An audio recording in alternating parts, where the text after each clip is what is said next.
Djali i vogël shikon lindjen e mamas së tij, por kur mban fëmijën, thot, kjo nuk është motra ime. Djali i vogël ishte shumë i emocionuar për ardhjen e motrës së tij të re, por kur foshnja lindi dhe ai e përqafoi, ai tha menjëherë, ajo nuk është motra ime, mami. Ethan, në moshën 7 vjeçare dhe plot gëzim, shoqëroi nënën e tij Audrey në një nga takimet e fundit para lindjes së motrës së tij të shumë pritur.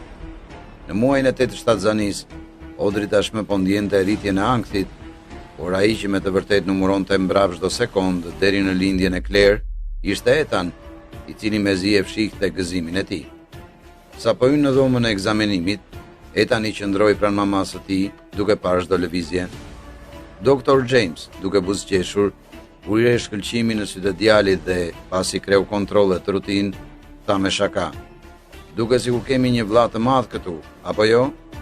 Djali buzëqeshi me turp, por nuk e fshihte dot kuriozitetin. Mjeku, duke parë se ai emocionuar ishte Etani, u përkul nga ai dhe i tha, dëshiron të dëgjosh shrajet e zemrës së motrës? Pa u menduar dy herë, djali tundi kokën me padurim. Kur tingulli ritmik dhe i buti i rajeve të zemrës së Klerit jehoi në përdhom, Etani pa nënën e tij, me sytë që shkëlqenin nga emocioni. A do të lind ajo sot, mami? Pyeti ai me shpresë.